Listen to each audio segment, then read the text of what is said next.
Tout près de la Tour Eiffel, même le très convenable 16e arrondissement de Paris est touché. Et son maire, Claude Goasguen, vient constater les dégâts. Bonjour, ça va? Depuis quelques mois, le quartier a vu apparaître des commerces un peu suspects. Ben voilà celui-là, premier là. C'est juste là? Non, il y en a un là. Un massage chinois, massage thaïlandais. Ça on ne sait pas. Et le deuxième est un peu plus loin. C'est celui-là là-bas qui est beaucoup plus coquin. C'est là que j'ai vu la dame qui m'a attiré l'œil. Des salons de massage dans lesquels on ne se contenterait pas d'exercer des médecines douces. Bonjour, ça va? Vous allez bien? On s'inquiète un peu des massages là. Il faut les virer tout ça. Hein. Ouais, oui, C'est des bordels. c'est clair, c'est évident. Qu'est-ce qu'on attend pour nettoyer ce Non, pays? je pense que Ces salons, ça vous agace? Mais c'est inacceptable, monsieur, d'avoir ça dans une ville. Et qu'est-ce qui vous dérange en fait s'il n'y a que du massage? Parce que vous croyez qu'il y a du massage là? Non mais écoutez, vous êtes naïf, c'est vrai que vous êtes jeune.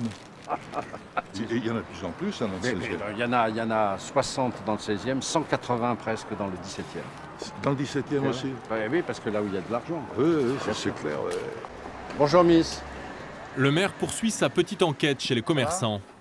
Vous venez ici? Allez-y. Bonjour. On vient voir un peu ce que tu penses de ce qui se passe en face. Eh ben, nous, on est catastrophés, hein. Qu'est-ce qui se passe? Eh bien, voilà, ils ont trouvé des préservatifs dans le cours. Hein. Et puis, il y a, bon, ben, c'est... Et puis, les gens passent par là, maintenant. Et... Ah oui, à l'intérieur de l'immeuble. Ouais. Ah ben tiens, ça c'est nouveau. Hein, Ces salons de massage cacheraient donc de la prostitution. Et cette jeune maman ne s'en est pas tout de suite rendue compte. Manucure, massage aussi. En fait, je pensais que c'était un vrai salon de massage. Ouais. Donc, je suis rentrée. J'ai vu l'intérieur de celui d'à côté, les cabines. Ouais. J'ai l'impression de rentrer dans un style sex shop avec des cabines, enfin des tissus, une ambiance tamisée, mais pas comme les spas. Tout de suite, je suis ressortie. J'ai dit, jamais pour rien au monde, j'y vais. Le 16e arrondissement est le dernier coin de Paris conquis par ces curieux salons. Discrets, ils se font passer pour des instituts de détente, de bien-être, de relaxation, d'épilation ou bien encore pour des spas. Avec leurs horaires affichés, on dirait d'honnêtes commerces de proximité. Dans tout Paris, il y en aurait plus de 400 qui proposeraient du sexe tarifé. Et le reste du pays n'est pas épargné. À Toulouse, en plein centre-ville, un couple écroué pour l'exploitation de 6 jeunes femmes. Un faux salon de massage démantelé à Rumilly en Haute-Savoie. Une nouvelle forme de prostitution qui met tout en œuvre pour être insaisissable.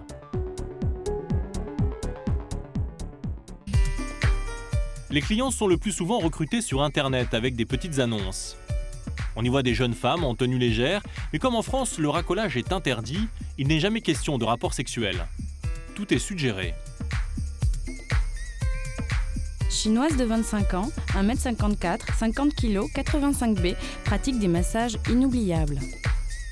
Jolie Brune vous escorte au pays des sens. Détente assurée pour hommes stressés. Venez éliminer. Je fais des massages de douceur qui fera plein de choses partout dans votre corps. Appelle-moi. Il y a un numéro de téléphone, mais pas d'adresse. Au bout du fil, une jeune femme au fort accent asiatique. Allô, oui, bonjour. Je voulais savoir ce que vous proposiez comme massage. Je fais un massage thaï thaïlandais avec un massage naturel et c'était ici, d'accord, parce que des tours, parce qu'il y a beaucoup de choses sur place. Vous nous expliquez sur place, c'est ça? Oui, c'est ça. D'accord. Comme je dis, d'accord?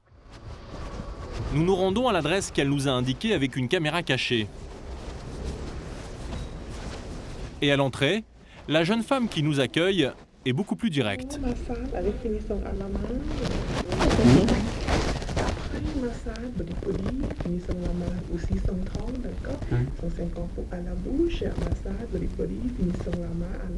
La finition, c'est l'acte sexuel.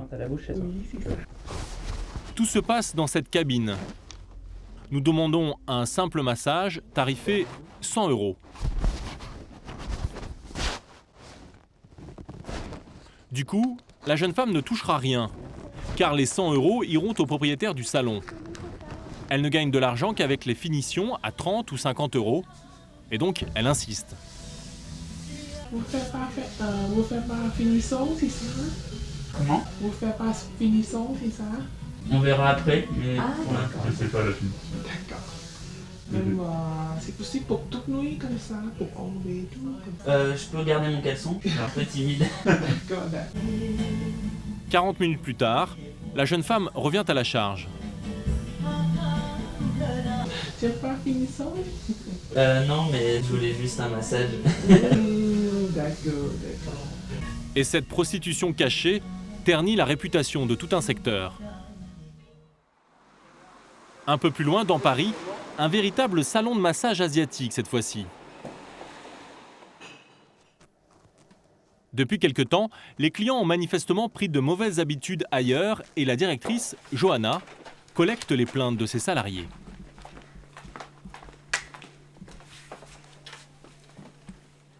C'est arrivé un peu récemment, le mois dernier, où le client demandait à avoir un peu plus d'options. Donc on lui demande ce qu'il entend par option, et il ne veut pas trop se dévoiler. Donc il ne sait pas trop quoi dire, donc il demande oui, mais certaines options, donc on lui parle parce qu'on a une certaine diversité au niveau du spa, au niveau soit massage traditionnel, massage French touch, enfin on a beaucoup de massages. C'est pas ce qu'il cherchait, lui. Non. Depuis l'arrivée des salons chinois, certains clients confondent massage et prostitution. Et ces professionnels sont d'autant plus outrés quand elles examinent la technique de massage de la chinoise que nous avons filmée. Je pense rien déjà, comment la manière dont elle est posture. assise, ouais. Ah C'est oui, tout à pas. fait. On sait qu'elle se prépare entre guillemets à faire la finition comme vous dites. Hein. Puis le massage, c'est pas du tout un massage. Et les pressions, elles sont pas bien mises du tout au bon endroit. Ouais, elles sont pas bien définies. On a l'impression qu'elle va plus lui casser le dos qu'autre chose. Mais ça se voit que c'est pas une masseuse professionnelle, vous. Ah oui, non, du tout. On a dû la mettre comme ça, lui montrer 2-3 mouvements et point quoi. Mais ces pseudo-massages sont une excuse parfaite pour les clients. Nous nous sommes postés toute une après-midi devant cet autre salon de massage parisien. En 4 heures, 6 personnes, exclusivement des hommes, s'y sont présentés. Ce client d'une quarantaine d'années sort comme si de rien n'était. Et pour obtenir ses confidences, nous faisons croire que nous sommes nous-mêmes intéressés. Excusez-moi, monsieur. Bonjour. Je vous ai vu sortir du salon et je voulais savoir si c'était bien ou pas. Ça dépend de ce que vous voulez. Bah, je sais pas, Faut pas se faire, c'est un salon de massage. Ouais. Rien d'autre. Moi, ce dont vraiment j'ai besoin avec mon dos, hein, j'ai eu un gros accident de planche à voile, il y a de ça des années. Ouais. C'est vraiment, j'allais dire presque thérapeutique. Ouais. L'appellation salon de massage lui permet de se justifier facilement, mais après avoir été mis à l'aise par 10 minutes de conversation, il abandonne la langue de bois. Payé pour 1 heure et en une demi-heure c'est fini et là le dos je suis totalement décontracté. Bon d'accord, il y a une finition main, donc le yang est parti. J'en suis à ma 4e ou 5e carte fidélité. Il leur arrive de me faire une petite gâterie et je leur en fais une aussi. Ce client régulier n'a pas l'air de réaliser la violence qui se cache derrière cette prostitution déguisée. La plupart du temps, ces salons très rentables appartiennent à la mafia chinoise. Pour les prostituées de ces nouvelles maisons closes, comme cette chinoise de 44 ans, l'histoire est un peu toujours la même. En Chine, un réseau mafieux lui a fait miroiter un travail bien payé en France. Début 2010, une fois arrivée à l'aéroport de Paris, comme on le voit sur ces photos réalisées par la police, elle a été prise en main par ce couple, une Chinoise et un Français.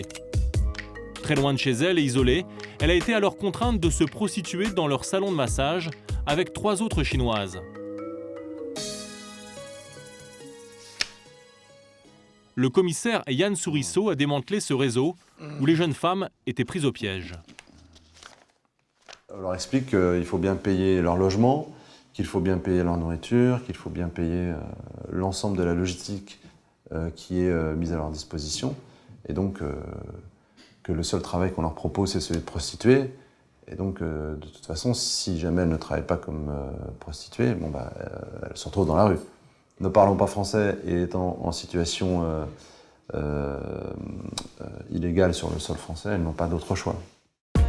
Le couple de proxénètes présumés attend son procès en détention provisoire et risque 10 ans de prison.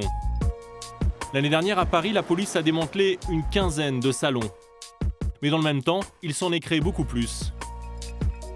Il y en a aujourd'hui 400 sur la capitale.